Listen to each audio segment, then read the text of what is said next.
Welcome to the Switch On podcast. My name is Adora Lumina Mbelu, Bright Light Purpose Driver, and your number one purpose and productivity coach.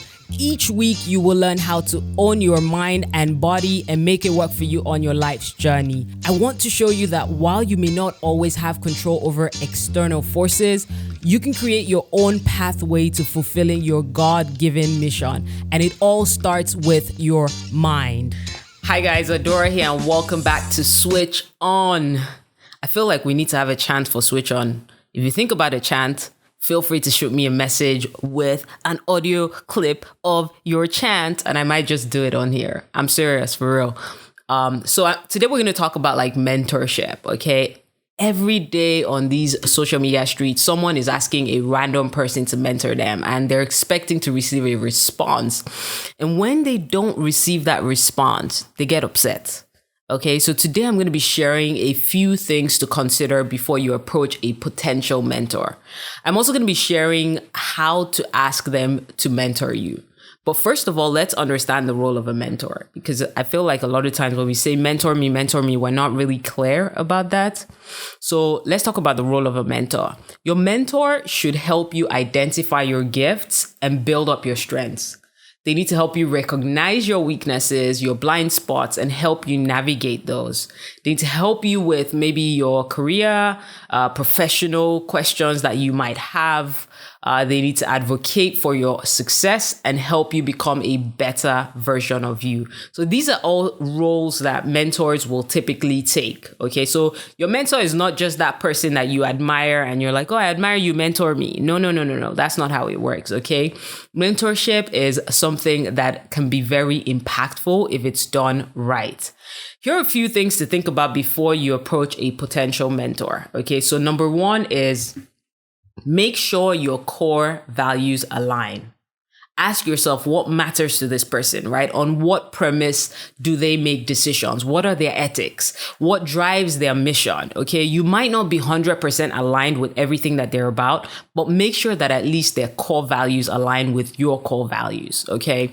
Second thing is to have key expectations of what it is that you want to achieve from that mentorship. So don't go into a mentorship situation clueless and hoping that your mentor just jumps right into helping you, right? A lot of people will do that. Like you show up and you just expect your mentor to start telling you what to do and how to do it. They're a mentor. They're not a paid professional coach. Okay, so what goals do you need them to help you with? What skill sets do you want to learn from them? Make sure you've figured out these things before you actually approach them. Okay. 3 is to be clear on the time commitment that you need. Do you need once a week? Do you need to, interact with them once a month? How are you meeting? Is it virtually? Is it in person? Like you'll need to work with their schedule because then it helps everyone plan better. Okay. Then you need to also make sure that it is someone that you've had some level of connection with. Very important. Don't just find someone on social media today and be like, mentor me tomorrow, okay? And don't ask someone that you haven't actually connected with on some level. So there needs to have been some initial connection, whether it is through a third party, whether it's like you met them at an event, whether it's like you've read their book, whether it's that, you have interacted with them multiple times or engaged with them on their social media and they actually have some knowledge of your existence, okay? So make sure that you've actually build some level of connection before you start talking about mentorship. And then also make sure you're not planning to ask them questions that you can Google. This is very important, okay? Your mentors or your potential mentors have a lot of things going on at the same time, simultaneously. In fact, one of the reasons you're probably asking them to mentor you is because you see the great work that they're doing. If there are things you can find on Google, Google them and find them out, okay? Don't show up to your mentorship conversations asking things that you can Google. What you want to do is you want to get information that you can't readily find online. You want to be able to pull that from them, right? You're looking for valuable experience. You're looking for valuable information and knowledge that they have and how you can utilize and apply this to your life, okay? So please don't go there with fickle questions. And then also be prepared to offer something in return. You see, mentorship is a two-way street. It's not just about what can I take, what can I get from them, right? But also ask yourself, like, what do I have that I can actually, offer to this person, right? As value. Do I have a skill set that I think that they might need? Do I have, access to a community, that I think they can tap into? Do I have access to product that I can give to them, or a service, right, that I have that I can give to them? So now we've talked about like some of the considerations for mentorship before you actually approach a mentor. Now let's talk about how to ask. Yes, there's actually a way to ask. Don't just do that shoot your shot thing where you're like, oh, I'm just going to shoot my shot and ask them to mentor me. Okay. You want to be prepared.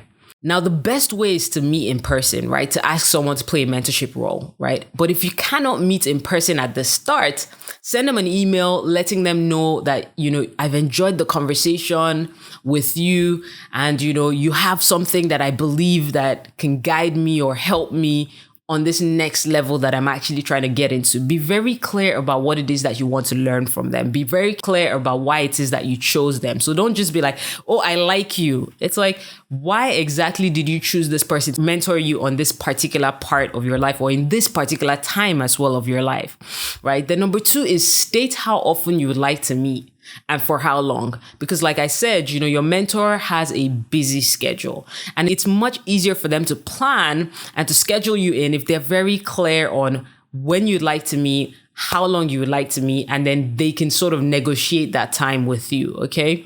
Then also communicate that you'll be creating agendas to make sure that you get the most out of the time that you have with them. I think that that's very helpful when you ask or approach a mentor, is you want to be able to say, not only do I appreciate your time, right? Not only am I looking to schedule and work with your time, but I also want to make sure that we're organized such that, we can get the most out of this meeting. So an agenda always helps. Okay. Then also you need to let them know what your value proposition is.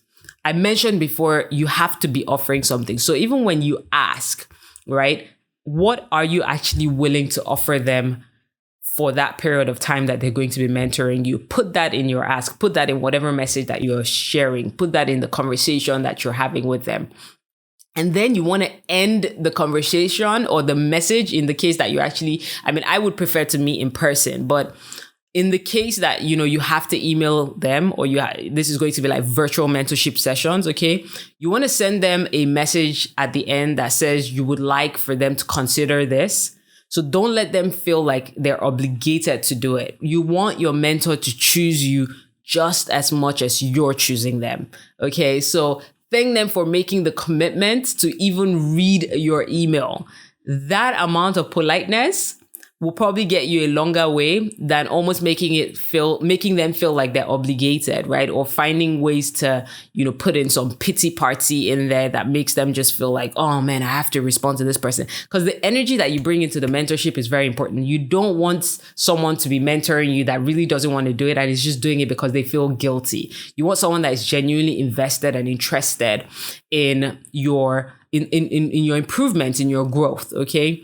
Now, when you actually meet up with them, please show up with a copy of your resume or your portfolio or work that they can review. It helps your mentor or your potential mentor understand your journey so far, and they can start to think about like feedback for you. So looking at your work helps them to kind of, understand, where's this person right now? How can I even add value to what it is that you're doing? Okay.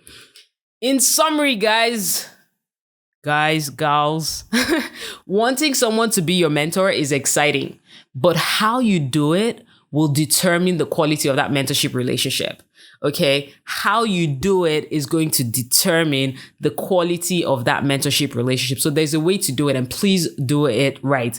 If you do this, if you apply this and it actually works for you, I'd actually love to hear the feedback. Okay. So feel free to hit me up. All right, guys. So I hope this podcast episode and this video, if you're watching on YouTube, has been helpful to you. If it has, please share with someone who will benefit from it too. Don't forget to hit the subscribe button on my channel. Again, if you're on the podcast, on the video, hit the subscribe button. And you're going to be able to receive updates when I drop a new episode. Okay. Follow me on Instagram at adora.lumina, and I will catch you on the next episode of switch on.